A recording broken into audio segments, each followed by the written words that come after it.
Hello friends, welcome back to technical master. मैं हूं प्रशांत चारण और आज हम कंपैरिजन करने वाले हैं कि मैक्स और विंडोज़ दोनों में से आपके लिए कौन सा लैपटॉप बेस्ट होगा। तो देखिए, इन जनरल हम इस वीडियो में बात करने वाले हैं इनके जो बेसिक फंक्शनैलिटीज़ होती है, इनमें ओएस कौन से यूज़ होते हैं, ग्राफिक कार्ड्स के बारे में, और लास्ट में हम फाइनल कंक्लूजन पे आएंगे कि किसके लिए क्या बेस्ट है। तो मैं एज ए कोई प्रो रिव्यूअर वगैरह टाइप नहीं बोल रहा हूँ, मैं जस्ट अपना एक्सपीरियंस शेयर कर रहा हूँ। मैं पास्ट 6 मंथ्स से सोच रहा था कि कौन सा लैपटॉप लें। मेरे को भी एक बार के लिए मैक्स बुक से बहुत ज़्यादा ऑब्सेशन हो गया था और मैंने बाद में धीरे धीरे मैक्स की तरफ जाना शुरू किया कि हाँ, मुझे मैक बुक ही चाहिए। और मैंने 6 मंथ्स प्लानिंग की और फिर मतलब एक पॉइंट ऐसा आया जहाँ पे मैं चीज़ों को और ज़्यादा मतलब उस शो ऑफ कल्चर से हट के मैं थोड़ा सा सोचने लगा। तो मैंने काफ़ी चीज़ें पॉइंट आउट की कि मेरी रिक्वायरमेंट क्या है लैपटॉप्स में और मेरे को क्यों चाहिए। बेसिकली मेरी जो रिक्वायरमेंट थी वो थी एक ऐसा लैपटॉप जिसके अंदर प्रोग्रामिंग हो, बढ़िया गेमिंग हो, इन दोनों में कोई प्रॉब्लम ना हो। और जो बेसिक वर्क हो वो तो मैक्स में भी हो जाते हैं और विंडोज़ में भी हो जाते हैं, उनमें एज सच कोई प्रॉब्लम नहीं होती। और सिक्योरिटी एज सच में कोई अंबानी अडानी तो होनी जो मुझे ज़्यादा हाई सिक्योरिटी चाहिए। तो मैंने अभी रिसेंटली, अभी आपको दिखाता हूँ, मैंने अभी 15 डेज़ पहले ये ख़रीदा है। एसस का टफ गेमिंग A15 लैपटॉप है, 15.6 इंच की डिस्प्ले के साथ आता है। और ये है लैपटॉप, ऐसा कुछ दिखता है। तो इसका भी मैंने रिव्यू डाल रखा है अपने इसी यूट्यूब चैनल पे, आप जाके चेकआउट कर सकते हैं रिव्यू को भी। और हाँ, तो अब सबसे पहले अगर हम बात करें इनकी बिल्ड क्वालिटी की, तो जो मैकबुक्स है वो एल्यूमिनियम बिल्ड के अंदर आते हैं। वो पूरी उनकी जो बॉडी होती है वो एल्यूमिनियम बिल्ड के अंदर ही आती है। और जो विंडोज़ के लैपटॉप्स हैं वो अक्सर हार्ड प्लास्टिक मटेरियल से बने होते हैं। जैसे इसकी जो ड्यूरेबिलिटी हम जिसे बोलते हैं उसको ग्रेड किया जाता है as a military grade durability नाम से। अब वो मुझे एग्जैक्टली पता नहीं है क्या होती है, लेकिन हाँ, इसका मतलब आपको ऊपर से आइडिया दे देता हूँ कि ये बहुत ज़्यादा हार्ड प्लास्टिक से बने हुए होते हैं। तो इनमें एज सच कोई प्रॉब्लम नहीं आती। और देखिए, मैक्स का मुकाबला तो इस मामले में नहीं कर सकते क्योंकि वो इसके अंदर वो एल्यूमिनियम बिल्ड के अंदर आते हैं। तो definitely metals are far better than these plastics. And okay, then next हम आते हैं इनके ऑपरेटिंग सिस्टम्स पर। तो मैक्स के अंदर आता है Mac OS, Mac operating system. And Windows के अंदर विंडोज़ लैपटॉप्स के अंदर विंडोज़ आता ही है। एंड तो इन दोनों के अंदर बेसिकली डिफरेंस क्या है ये हम जानते हैं। जो विंडोज़ है वो जनरली ग्राफिक यूआई बेस्ड जो ऑपरेटिंग सिस्टम्स होते हैं उनके ऊपर बेस्ड है। और जो ये मैकबुक्स जो होते हैं इनके जो मैक ओएस है वो यूनिक बेस्ड ऑपरेटिंग सिस्टम्स होते हैं। तो इनके अंदर ये डिफरेंस होता है कि जो मैक ओएस है वो आपको प्रॉमिस करता है better security and time to time updates. हाँ, विंडोज़ के अंदर भी आते हैं अपडेट्स, लेकिन इनमें क्या होता है, जैसे इसके अंदर अभी एज सच मेरे को कोई प्रॉब्लम फेस नहीं हुई। जो विंडोज़ है उनके अंदर जो अपडेट्स आते हैं उनके बाद में इनके अंदर कई बार प्रॉब्लम्स क्रिएट होने लग जाती है। ये हैंग होते हैं, कई सिस्टम्स प्रॉपरली फंक्शन नहीं कर पाते और भी बहुत सारी प्रॉब्लम्स आती है। और जो सेकंड हम अगर बात करें मैक ओएस की, मैक ओएस के जो होते हैं अपडेट्स उनके अंदर कोई प्रॉब्लम नहीं आती। वो जैसे जैसे अपडेट्स आते जाते हैं वो सिस्टम और ज़्यादा सुधारते जाते हैं, उनमें सिस्टम में और ज़्यादा इम्प्रूवमेंट्स होने लगते हैं। ये क्या खुल गया, इसको क्लोज करते हैं। ओके, तो उनके अंदर एज सच कोई प्रॉब्लम देखने को नहीं मिलती। और इसके अंदर भी काफ़ी लॉन्ग टर्म ऑफ ईयर्स के लिए हमें अपडेट्स देखने को मिलते हैं। और विंडोज़ के अंदर मैक्स के अंदर भी सेम सिनेरियो है, काफ़ी लंबे टाइम तक हमें देखने को मिल जाते हैं। और अब उसके बाद हम बात करें इनकी डिस्प्ले क्वालिटी की, तो यहाँ पे ऑब्वियसली जो है आगे निकल जाता है मैक, क्योंकि उसके अंदर रेटिना डिस्प्ले आती है, लिक्विड रेटिना जिसे बोलते हैं। बेसिकली ये एक आईपीएस डिस्प्ले का ही नया नाम रख दिया है मैकबुक वालों ने, तो इसमें ऐसे कुछ हैरान हो के सोचने वाली बात नहीं है लिक्विड रेटिना क्या होगा ऐसे वैसे। तो इसके अंदर भी IPS डिस्प्ले, इसके अंदर 144 हर्ट्ज़ की आती है, उसके अंदर भी 144 हर्ट्ज़ की आती है।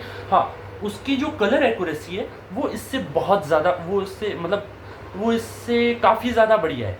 इस मैकबुक्स की जो कलर क्वालिटी होती है, डिस्प्ले क्वालिटी होती है, जो कलर कॉम्बिनेशंस होते हैं, वो विंडोज़ की डिस्प्ले से काफ़ी बेटर होते हैं।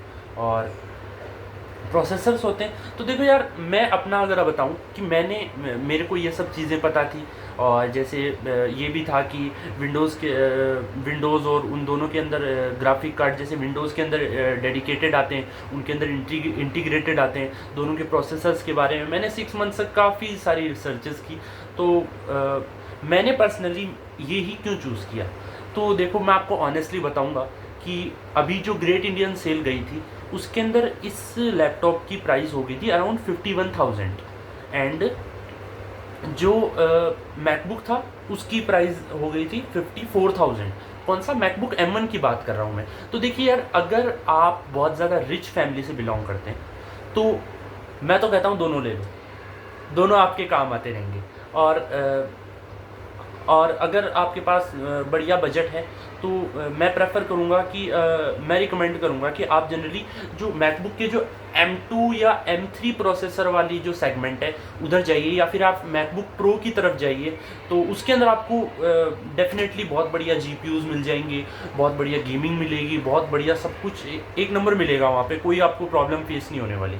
लेकिन अगर आपका बजट मेरी तरह शॉर्ट है तो मैंने मैकबुक अपनी लिमिट से बाहर नहीं सोचा, मैंने M1 का ही सोच रखा था पर्सनली।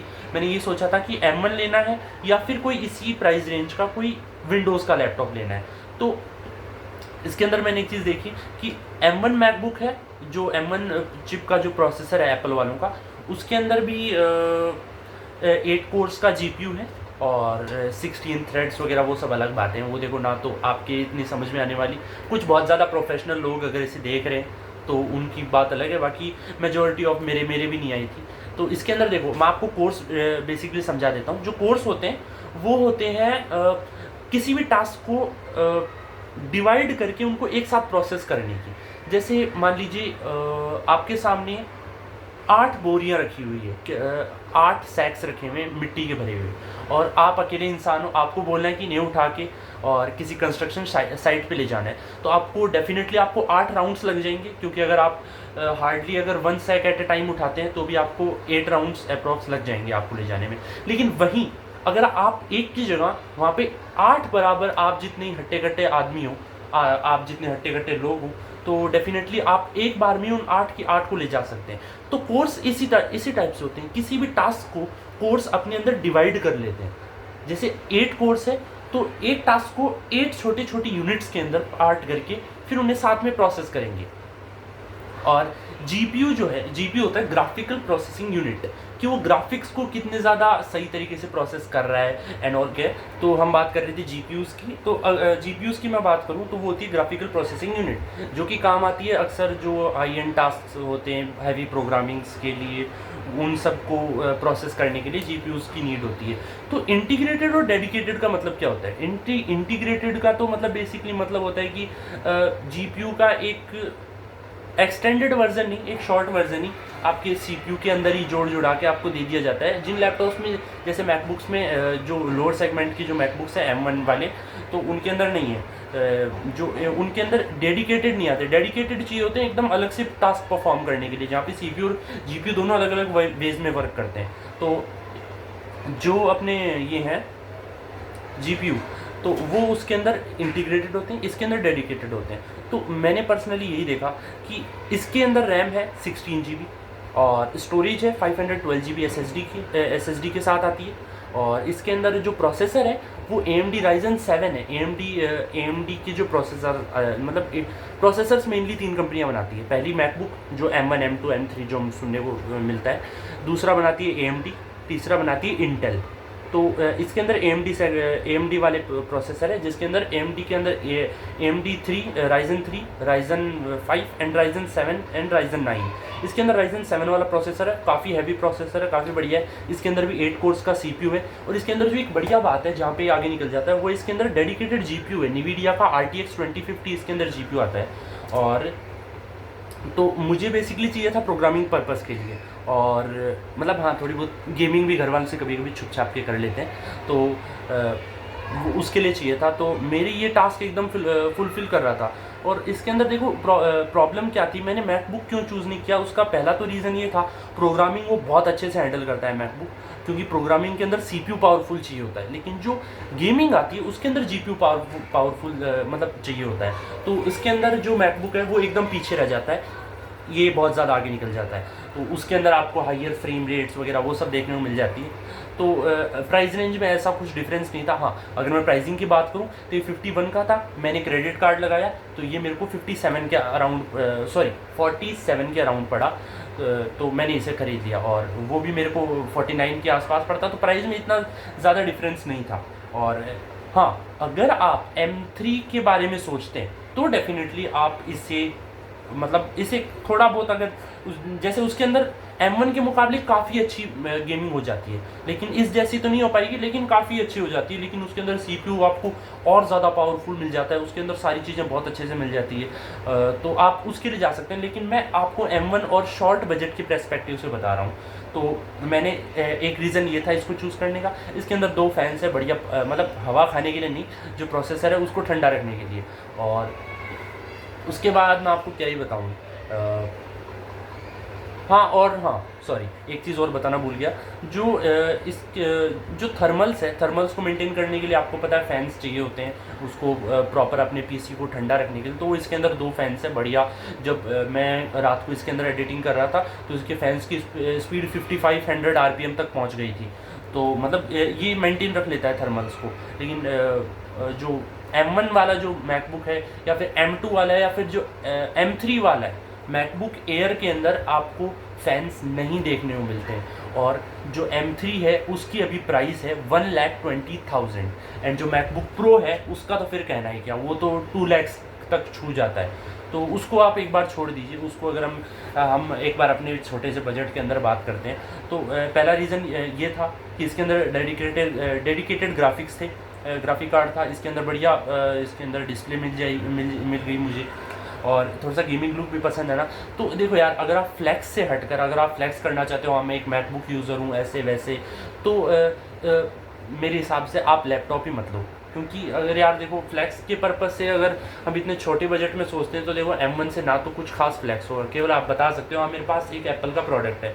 लेकिन आप केवल अपनी प्रोडक्टिविटी के ऊपर ध्यान दो ना, कि मतलब हमारा उससे कितना हमारा काम निकल रहा है। तो मेरा इससे बहुत अच्छा खासा काम निकल रहा है, इससे कोई प्रॉब्लम नहीं आ रही है अभी तक मेरे को, कोई लैग इशू कोई कुछ नहीं। इसके अंदर मैंने डुअल बूट के अंदर काली लिनक्स भी चला रखा है, क्योंकि मैं सच में मतलब देखो मैं 2 चीज़ों से बहुत ज़्यादा ऑब्सेस्ड हूँ, मेरे को इंग्लिश के नाम थोड़े कम आते हैं। तो पहला तो है लैपटॉप्स, दूसरा है प्रोग्रामिंग, वो भी साइबर सिक्योरिटी की तरफ। और देखो यूट्यूब वीडियोज़ तो मैंने ऐसी स्टार्ट कर दी, सोचा अपनी चीज़ें और भी लोगों को बताता रहूँ। तो यार देखो फाइनल कंक्लूज़न अगर मैं आपको बताऊँ, बढ़िया CPU है, बढ़िया GPU है, गेमिंग अच्छे से हो जाती है, प्रोग्रामिंग अच्छे से हो जाती है, डेली टास्क बहुत अच्छे से हो जाते हैं। और मैकबुक है, हाँ इसके अंदर थोड़ी सी बिल्ड क्वालिटी आपको कम मिल जाती है। इसके अंदर आपको दिखाऊँ, देखना अभी, ये देखो इसका जो ये जो ऊपर से ये तो आराम से प्रेस हो जा रहा है। मैकबुक्स के अंदर ऐसा नहीं होता, क्योंकि वो एल्यूमिनियम बिल्ड के अंदर आते हैं, तो उनमें सच ऐसी कोई प्रॉब्लम नहीं आती।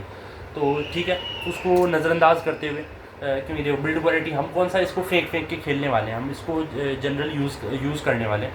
तो उसके लिए मेरे एकदम प्रॉपर सारी रिक्वायरमेंट्स फुलफिल कर रहे हैं। और हाँ, इसके अंदर एक बहुत बड़ा ड्रॉबैक है जिसको आप कंसिडर कर सकते हैं, वो है इसकी बैटरी लाइफ। इवन अभी भी मैंने इसे प्लग इन कर रखा है। देखो मैकबुक जो एयर है उसके अंदर एप्पल कंपनी क्लेम करती है कि हमारा मैकबुक आपको 12 आवर्स तक की जो बैटरी लाइफ है वो दे देता है।